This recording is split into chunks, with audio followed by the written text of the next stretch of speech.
Good morning students. Class 11th biology का बहुत important topic है बाइनोमियल नोमेनक्लेचर। बाइनोमियल नोमेनक्लेचर की हिंदी होती है द्विनाम पद्धति। ये इसकी आउटलाइन दी है।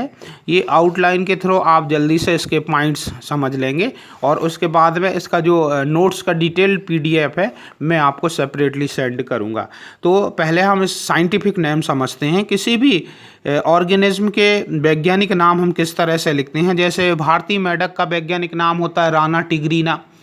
आर्थोबॉम जो केचुआ होता है फेरेटिमा पोस्थुमा, ये जूलॉजिकल हो गए। कुछ हम बॉटनिकल ले लें, जैसे सरसों का ब्रेसिका कम्पेस्टिस, है ना।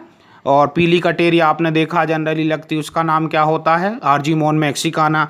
तो इस तरह से ये साइंटिफिक नेम होते हैं किसी भी ऑर्गेनिज्म के, वो हम किस तरह से इसको रखते हैं उसके रूल्स देखेंगे। और ये कौन ने द्विनाम पद्धति किस वैज्ञानिक ने प्रस्तुत की थी उसके बारे में ये इंपॉर्टेंट पॉइंट्स यहाँ पर हैं। तो इस सिस्टम का जो प्रतिपादन होता है या जो इस सिस्टम को जो रिप्रेजेंट किया था वो कौन ने किया था, कैरोलस लीनियस ने। कौन में किस में, अपनी पुस्तक सिस्टेम नेचुरी में उन्होंने क्या किया था, बहुत सारे ऑर्गेनिज्म का नामकरण किया था। इस पद्धति के अनुसार क्या होता, प्रत्येक ऑर्गेनिज्म का नाम 2 शब्दों का होना चाहिए। उन्होंने कहा था 2 शब्दों का होना चाहिए। जैसा आप देख रहे हैं मैंगो का नाम मैंजीफेरा इंडिका, ह्यूमन होमोसेपियंस, तो 2 शब्दों का होना चाहिए। एक तो ये उन्होंने बताया था, उसमें क्या था जिसमें प्रथम शब्द जो रहता है ये फर्स्ट है। जैसे मैंजीफेरा जो प्रथम है वो वंश, जीनस GENUS, है ना, जीनस को यहाँ पर रिप्रेजेंट करता है, तथा दूसरा शब्द जाति स्पेसीज को प्रदर्शित करता है, इंडिकेट करता है। उदाहरण के लिए आम का वैज्ञानिक नाम आपके सामने है। आम का जो वैज्ञानिक नाम है मैंजीफेरा इंडिका। इसमें मैंजीफेरा क्या है, आम का ये वंश है, वंश या जीनस है ना। और इंडिका क्या है, इसकी जाति है, स्पेसीज है। इसी तरह होमोसेपियंस, होमो क्या है वंश है, सेपियंस क्या है जाति है। तो इसके रूल्स क्या हैं, रूल्स हम देखेंगे। Names are in Latin and written in italics as Mangifera indica. इसका जो नाम होता है हमेशा लैटिन वर्ड्स, लैटिन भाषा का उपयोग करते हुए हमें लिखना है।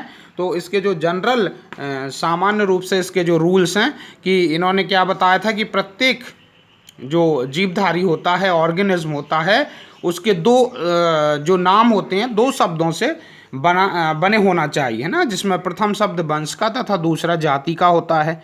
ठीक है। एक बात इन्होंने बताई कि जो जीव होते हैं उनके वैज्ञानिक नाम लैटिन भाषा में या लैटिनीकृत इटैलिक होने चाहिए। फिर सही जो सारे शब्द होते हैं सभी शब्द तिरछे प्रिंट होना चाहिए, तिरछे लिखते हैं। और हैंड रिटन में हम नामों को क्या कर देते हैं, रेखांकित कर देते हैं, अंडरलाइन कर देते हैं। ठीक है, और अंडरलाइन कर देते हैं। और वंश का जो प्रथम अक्षर होता है, जो फर्स्ट जो अल्फ़ाबेट्स होता है वो अंग्रेजी के बड़े अक्षर से, तथा जाति के प्रथम अक्षर होना चाहिए अंग्रेजी के छोटे अक्षरों से होना चाहिए।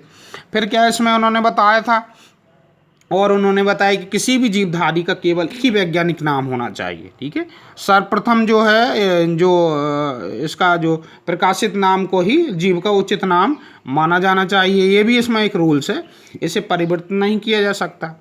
हाँ, प्रजाति को सर्वप्रथम खोजने वाले या इसे सर्वप्रथम नाम देने वाले वैज्ञानिक के नाम पर भी हम प्रथम अक्षर या उसका नाम रख सकते हैं। ठीक है, तो ये सामान्य रूल्स है, इसके रेगुलेशंस थे। और इस पद्धति के जो एडवांटेज हैं, इसके जो फ़ायदे हैं वो भी हम डिस्कस करेंगे। तो एक बार हम देख लें कि scientific name of some organism आपने देखा है, मैंगो का मैंजीफेरा इंडिका, ह्यूमन का होमोसेपियंस। रूल्स क्या हैं, इसके रूल्स हैं इसको बनाने के। Name are in Latin and written in the italic as Mangifera indica. Latin भाषा होती है और इसको हम इस तरह से लिखते हैं। First words represent genus while the second component denote the species। पहला क्या है, जीनस को डिनोट करता है, दूसरा स्पेसीज को। इन हैंड रिटन, और जब हम हाथ से लिखते हैं हस्तलिपि, तो इसमें क्या होना चाहिए, क्या होता है इसमें, in hand written form biological name are underline. Biology और आइजा सटाइवा हमने लिखा है, और आइजा सटाइवा राइस का बॉटनिकल नेम है। तो इसको हमने इस तरह से लिखा और नीचे अंडरलाइन कर दिया। जब हम हाथ से लिखते हैं तो first word start with capital letter while the second with small letter, ठीक है। पाइसम सटाइवम, जैसे फर्स्ट वर्ड जो है कैपिटल है, सेकंड वर्ड जो सारे वर्ड्स हैं इसके, और जो इसकी जो स्पेसीज का नाम है वो कैसे हमने लिखा है, स्मॉल में लिखा है। जैसे पी है ना, मटर का पाइसम सटाइवम साइंटिफिक नेम है। सम इम्पोर्टेंट पॉइंट्स इसमें हम देखेंगे। तो the system of binomial nomenclature has been proposed by Carolus Linnaeus. Carolus Linnaeus ने जो है बाइनोमियल नोमेनक्लेचर को बताया। ही रोट सिस्टेमा नेचुरी, इसमें इस पुस्तक में लिखा था Carolus Linnaeus is known as father of taxonomy. तो आपसे प्रश्न आ जाता है कि फादर ऑफ टैक्सोनॉमी, वर्गीकी के पिता जनक किसे कहेंगे, तो Carolus Linnaeus is known as father of taxonomy. Okay, thank you for watching this video.